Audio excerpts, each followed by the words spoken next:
श्रीकृष्ण नारायणं वन्दे कृष्णं वन्दे ब्रजप्रियम् अकृष्णं द्वैपायनं वन्दे कृष्णं वन्दे पृथासुतम्। ओम श्री गणेशाय नमः। ओम श्री सरस्वत्यै नमः। ओम श्री गुरुभ्यो नमः। ओम नमो भगवते वासुदेवाय नमः। श्रीकृष्णः शरणं मम।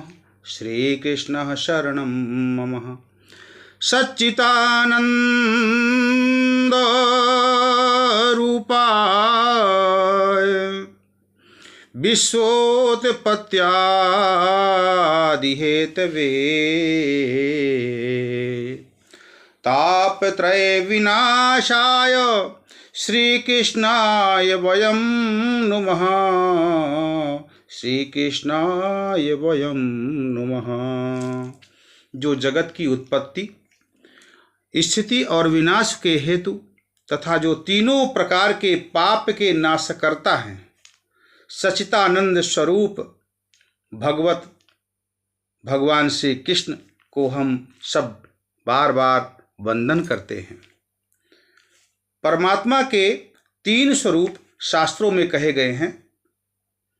पहला सत, दूसरा चित तथा तीसरा आनंद। सत प्रकट रूप से सर्वत्र है, चित मौन तथा आनंद अप्रकट है। जड़ वस्तुओं में सत, चित परंतु आनंद नहीं है। सत है, चित है, लेकिन आनंद नहीं है। जीव में सत और चित्त की प्रकटता है, परंतु आनंद अप्रकट रहता है, अर्थात अप्रकट स्वरूप रहता है, अव्यक्त रूप से है। वैसे आनंद इसके अपने अंदर ही है, फिर भी आनंद को मनुष्य अपने बाहर ही खोजता रहता है। मनुष्य नारी देह धन संपत्ति आदि में आनंद खोजता है। आनंद तो तुम्हारा अपना स्वरूप है, आनंद तो तुम्हारे अंदर ही है। इस आनंद को जीवन में किस प्रकार प्रकट करें, यही भागवत शास्त्र सिखाता है। दूध में मक्खन रहता है, लेकिन वो दिखता नहीं है, परंतु दूध से दही बनकर दही मंथन करने पर मक्खन दिख जाता है। ठीक उसी प्रकार से मानव को मनोमंथन करके आनंद को प्रकट करना चाहिए। और दूध में जैसे मक्खन का अनुभव नहीं होता, उसी प्रकार से ईश्वर का जो सर्वत्र है फिर भी उसका अनुभव नहीं होता है।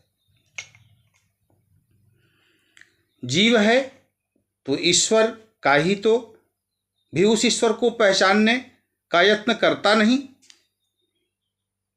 जीव है तो ईश्वर का ही है, फिर भी ईश्वर को पहचानने का प्रयत्न करता ही नहीं है। इसी कारण से उसे आनंद की प्राप्ति नहीं होती। कोई भी कैसा भी जीव हो, उसे ईश्वर से मिलना है तो नास्तिक भी थक हार कर अंत में शांति को खोजता है। आनंद है साधजन्य आनंद, स्वयं सिद्धि आनंद। जो साधजन्य आनंद होता है अर्थात विषय जन आनंद, जो कि साधन या विषय के नाश होने पर आनंद का भी नाश होता है और होगा भी।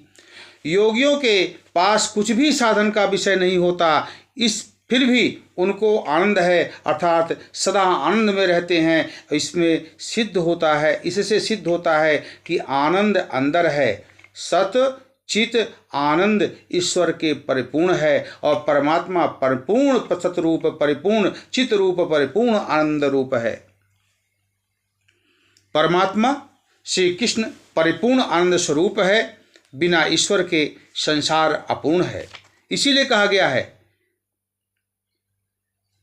यहाँ नारायण वहाँ नारायण, यहाँ नारायण वहाँ नारायण, जहाँ देखो तहाँ नारायण नारायण। श्री नारायण नारायण नारायण, श्री भजमन नारायण नारायण नारायण। ये परमात्मा श्री कृष्ण परिपूर्ण आनंद स्वरूप है। बिना ईश्वर के संसार अपूर्ण है। ईश्वर का अंश जीवात्मा भी अपूर्ण है। जीव में चिद अंश है, फिर भी परिपूर्ण नहीं है। मनुष्य के ज्ञान आता है, परंतु वह ज्ञान स्थायी नहीं होता है। श्री कृष्ण परिपूर्ण ज्ञानी हैं। श्री कृष्ण को 16,000 रानियों के साथ बात करते समय भी वही ज्ञान था। जिस प्रकार सारी द्वारिका आदि का नाश हो रहा था, जिस समय सारी द्वारिका आदि का नाश हो रहा था, उस समय भी वही ज्ञान था।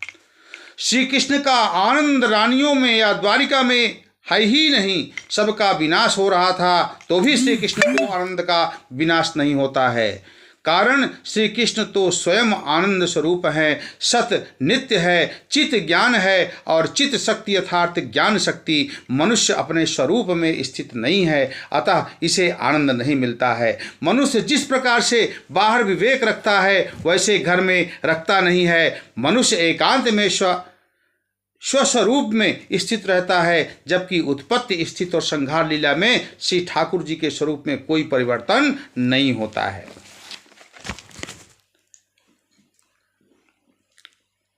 यम प्रवजंत